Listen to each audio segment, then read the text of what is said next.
Salut toutes et tous, bienvenue pour cette nouvelle vidéo qui fait suite à une demande ou plutôt une suggestion de l'un d'entre vous qui participe grandement, et je l'en remercie, à cette chaîne Bouddhisme Zen, et qui m'a demandé de peut-être à la fin de chaque vidéo faire quelques suggestions de lecture, un peu comme ils font dans l'émission de sagesse bouddhiste sur France 2 les dimanches matins. À la fin de chaque émission, ils présentent quelques ouvrages sur le bouddhisme en général, ou là notamment pour nous sur le bouddhisme zen. Ça aurait été avec plaisir, mais franchement, je peux pas parce que j'ai pas suffisamment lu pour pouvoir présenter des livres à la fin de chacune des vidéos. C'est pourquoi aujourd'hui je fais juste une petite vidéo pour partager avec vous les médias qui m'ont le plus touché sur le sujet du bouddhisme en général et notamment du bouddhisme zen. On regarde ça maintenant.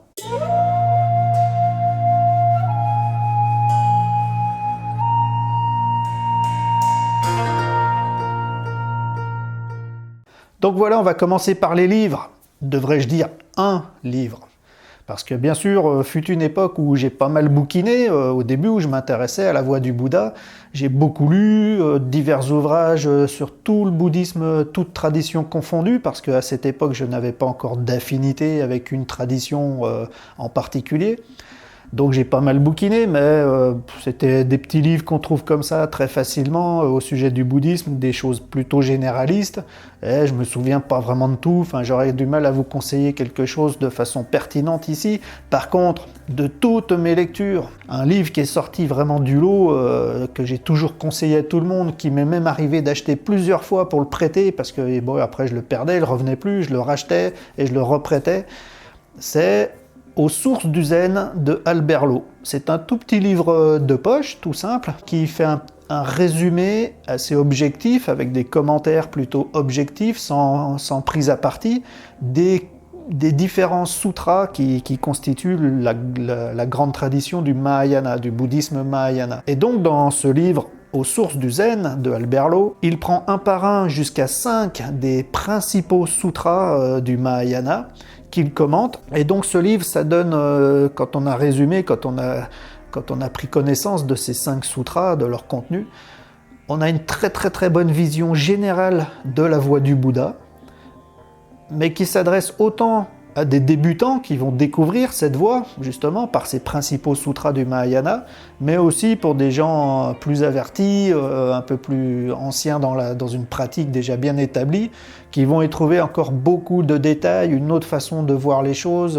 Donc voilà, Aux sources du zen de Albert Lowe, ça je conseille vivement, parce que c'est un petit livre de poche. Pour moi, tout le zen est là-dedans, c'est un gros condensé finalement, rapide, mais très condensé de tout le principal, et de façon bien détaillée quand même. Et tout le monde peut y trouver son compte, de débutant à confirmé. C'est une vision générale du bouddhisme Mahayana. Enfin, quand on a lu ce bouquin, si on n'a pas le temps, il vaut mieux lire ce bouquin que 10 autres. D'après moi, hein. Là ici je fais des suggestions de médias qui m'ont personnellement percuté dans mon étude de la voie. Maintenant, la partie film. Parce que j'adore le cinéma par contre, j'aime pas beaucoup lire, j'ai lu une certaine époque sur le bouddhisme quand je m'y intéressais, mais autrement je suis pas vraiment un lecteur. Je suis de l'ère numérique, moi, des médias qui vont vite et tout, la preuve sur YouTube, les vidéos et tout ça. Donc question film, je vous propose un chef-d'œuvre pour moi, où là aussi, quand on a une sensibilité, on peut percevoir vraiment toute l'essence du zen là-dedans. C'est un film coréen que vous ne trouverez pas en version française, il n'y a que la version originale qu'on peut avoir avec ou sans les sous-titres, mais franchement ça dérange pas. Moi qui déteste ça en général, qui préfère largement les versions françaises, qui n'a pas envie de bouquiner en même temps que je regarde un film, et qui n'a pas envie de réfléchir, là ça m'a franchement pas gêné parce qu'il y a extrêmement peu de dialogue. Et vu le contexte de l'histoire, comme c'est joué, vu les circonstances, même quand on ne met pas les sous-titres, qu'on regarde simplement le film sans aucun sous-titre, sans rien comprendre, parce que c'est coréen, eh bien on comprend quand même très bien l'histoire. On n'a pas vraiment besoin de savoir ce que les personnages se racontent, on le ressent, on le comprend très bien, comme c'est mené au travers de l'histoire. Mais avec les sous-titres, ça va un peu mieux si on veut aller plus dans le détail. Mais voilà, ça gêne pas du tout, il y a très peu de dialogue, donc Ce film, c'est Printemps, été, automne, hiver et printemps. Tout ça, c'est le titre. Printemps, été, automne, hiver et printemps. C'est un film coréen, version originale. C'est du cinéma d'auteur, moi je dirais. Mais c'est un chef-d'œuvre. Et puis là, alors là, c'est profondément l'essence du zen, l'essence de la voie du Bouddha, tout y est. Quand vous avez lu le livre Aux sources du zen de Albert Lowe et que vous avez vu ce film Printemps, été, automne, hiver et printemps, bah là vous avez vraiment une grosse vision générale du zen, même en profondeur. Après, eh bien, on sait que c'est la pratique qui compte. L'étude, c'est important, il ne faut pas négliger l'étude, mais il faut la mettre en pratique, cette étude. Il ne faut pas en faire une idée conceptuelle, une idée philosophique. Il faut vraiment mettre ça en pratique et le transpirer par soi-même dans sa propre expérience, pour le réaliser par soi-même dans sa propre expérience. Tout ça, ce ne sont que des guides, mais ce ne sont pas vraiment des moyens. Deuxième film, un film de Bertolucci, que beaucoup connaissent sans doute, avec Keanu Reeves, c'est Little Buddha. Ça retranscrit toute l'histoire, un petit peu imagée quand même, comme elle est romancée dans les écritures finalement, mais quand même ça relate toute l'histoire du Bouddha historique, Shakyamuni, au travers d'une autre histoire en parallèle qui se passe de nos jours, une histoire contemporaine où un jeune garçon est reconnu par des lamas tibétains comme étant la réincarnation d'un grand maître. Et donc, le temps qu'il s'assure qu'il est bien la réincarnation d'un grand maître, il lui raconte toute l'histoire du Bouddha historique au travers d'un petit livre pour enfants. Et nous, on voit ça sous forme d'une fresque avec Keanu Reeves. C'est magistral, c'est grandiose, un très beau film de Bertolucci avec des acteurs fantastiques. Ensuite, il y a un film qui s'appelle Baraka, qui n'a pas d'aspiration spirituelle avérée, mais qu'il l'est malgré lui. Baraka, c'est pas vraiment un film, parce qu'il n'y a aucun scénario, aucun acteur. C'est pas vraiment un documentaire non plus, parce qu'il n'y a aucune voix off, il n'y a rien qui soit dit, qui soit exprimé. C'est juste une suite d'images prises dans le monde entier, sous forme vidéo, hein, pas des photos.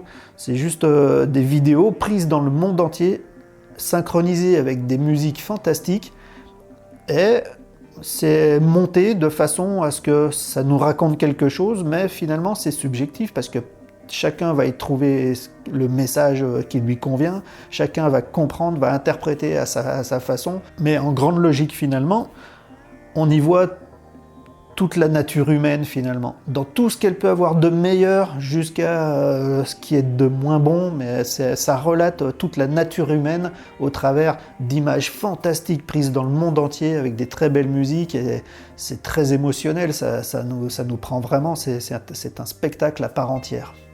Donc pour les vidéos, on a vu printemps, été, automne, hiver et printemps, magistral. On a vu Little Buddha, fantastique. On a vu Baraka, merveilleux, extrêmement beau. On a vu le livre de Albert Lowe, Aux sources du zen.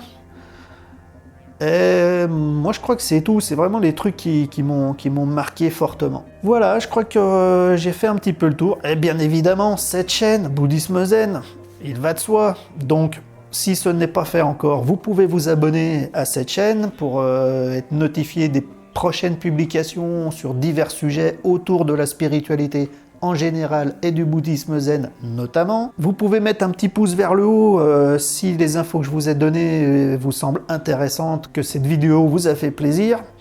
Moi, ça m'aide beaucoup pour le référencement. Vous pouvez partager cette vidéo, comme ça, tous ceux à qui vous voulez partager certains médias autour de la voie du Bouddha, ils auront tout dans cette vidéo. Laissez des commentaires si vous avez des suggestions de lecture, de films, enfin de médias autour de la voie du Bouddha à faire à toute la communauté et à moi-même. Je vous remercie beaucoup, je vous dis à ciao plus pour un prochain sujet sur cette chaîne. Bye bye, merci.